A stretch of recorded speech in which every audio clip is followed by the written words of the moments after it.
Toda expansión proyecta una intención, y toda frontera redibujada implica una redefinición del orden.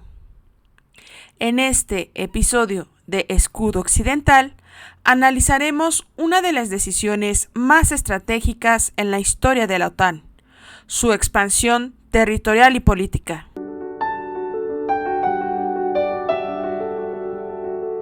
Desde los 12 miembros fundadores en 1949, la alianza ha crecido hasta contar con 32 naciones, algunas que décadas atrás eran parte del bloque soviético. ¿Qué factores impulsaron esta amplificación? ¿Cómo se tomó la decisión de incorporar a países como Polonia, Estonia o Rumania? ¿Y qué implicaciones geopolíticas ha tenido este movimiento en la relación con Rusia y otros actores globales? Hoy exploraremos no solo los hechos, sino el significado estratégico, jurídico y diplomático de cada paso dado. Porque comprender la expansión de la OTAN no es solo estudiar una alianza militar, es interpretar cómo se negocia la influencia en el mapa global. Escudo Occidental, expansión estratégica, comienza ahora.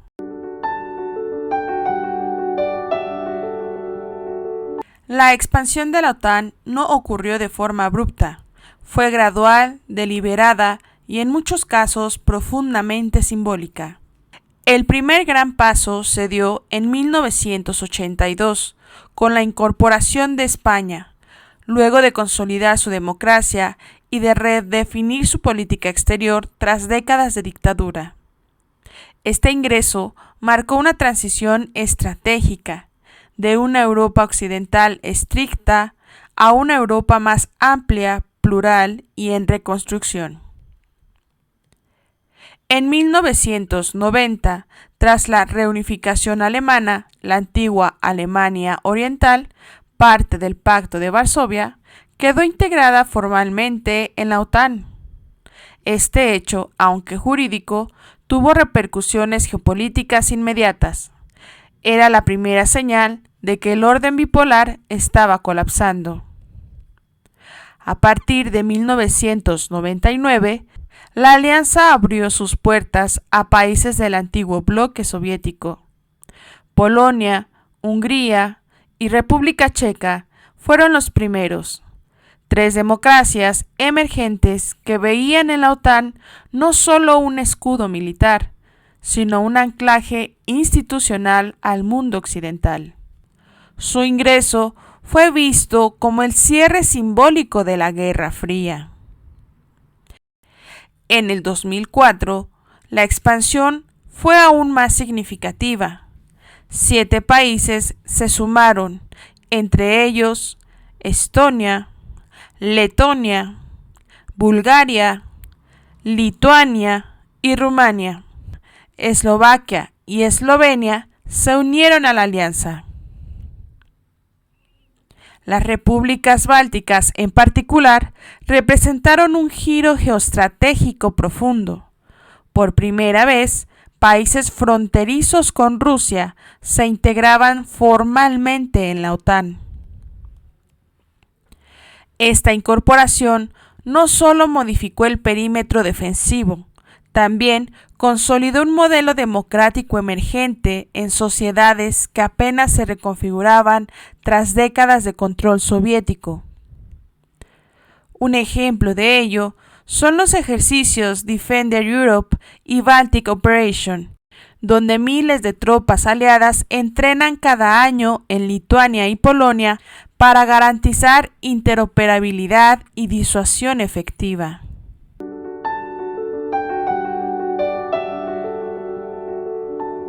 Esta amplificación no fue simplemente geográfica, fue identitaria. Cada adhesión envió un mensaje, que la seguridad colectiva y la soberanía compartida eran valores aspiracionales, incluso para países con trayectorias distintas. Un ejemplo actual fue la adhesión reciente de Finlandia en el 2023 y de Suecia en el 2024, dos países históricamente neutrales que decidieron alinearse estratégicamente ante un entorno regional más volátil. En conjunto, la expansión histórica de la OTAN ilustra que la alianza no se impuso sobre territorios, fue elegida por ellos como garantía de estabilidad, pertenencia y proyección, y esa decisión, tomada repetidas veces por distintas generaciones políticas, es lo que ha convertido a la OTAN en una alianza con raíces profundas y fronteras dinámicas. La expansión hacia Europa del Este fue uno de los movimientos más decisivos y también más controvertidos en la historia de la OTAN.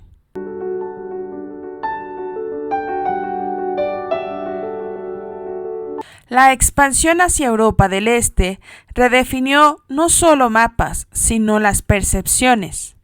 Para muchos países, ser parte de la OTAN significó blindar su soberanía ante posibles presiones externas.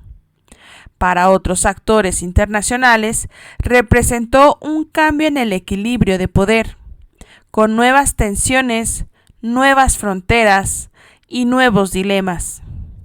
En suma, Europa del Este no solo se sumó a la alianza, contribuyó activamente a reconfigurar su razón de ser en el siglo XXI.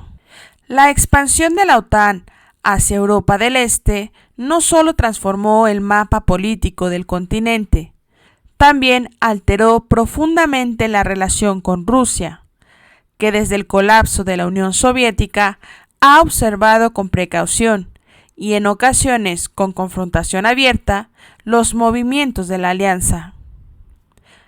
Para Moscú, la incorporación de antiguos estados soviéticos a la OTAN ha sido interpretada como una amenaza directa. Esta percepción ha sido respaldada por documentos oficiales como la Doctrina de Seguridad Nacional rusa, que califica a la OTAN como un actor hostil.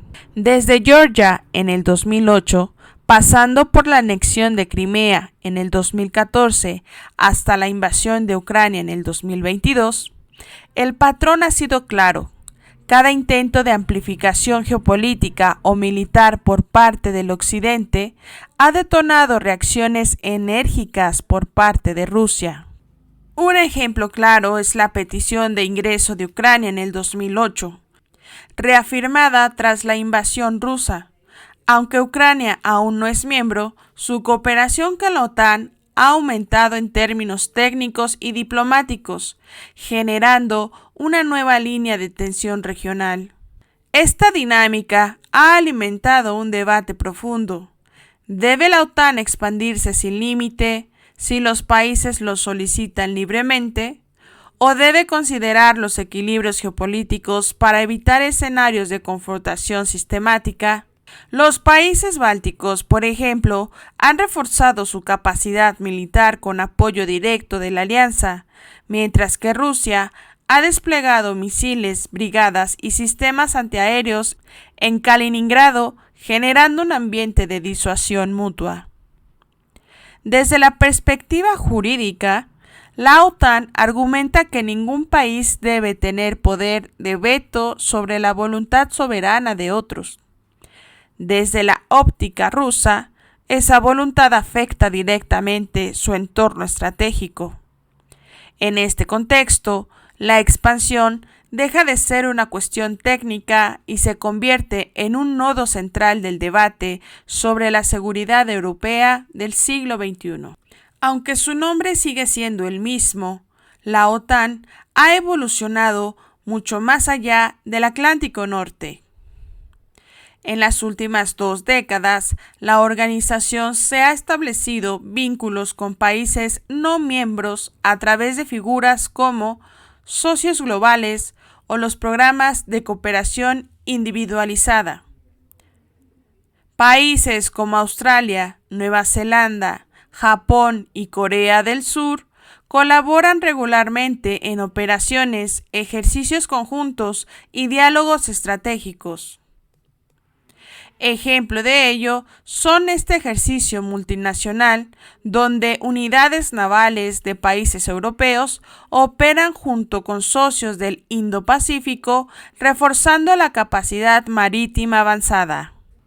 En América Latina, aunque ningún país es miembro, Colombia fue reconocido como socio global en el 2017. Desde entonces, ha participado en intercambios técnicos, entrenamientos y procesos de interoperabilidad con fuerzas aliadas. ¿Qué implica esta expansión de vínculos? No se trata de una adhesión formal, sino de una proyección de estándares, ciberseguridad, planificación táctica, normativas de defensa y alineamiento diplomático. Estos socios no están sujetos al artículo 5 del Tratado de Washington, pero sí contribuyen a la amplificación del ecosistema estratégico de la alianza. Algunos críticos argumentan que esto podría diluir el foco regional de la OTAN, mientras otros señalan que en un mundo interconectado, la seguridad transatlántica ya no puede limitarse al Atlántico. En conjunto, esta expansión global no transforma jurídicamente a la OTAN, pero sí revela la intención clara: ejercer influencia, construir capacidades compartidas y anticipar amenazas más allá de sus fronteras fundacionales.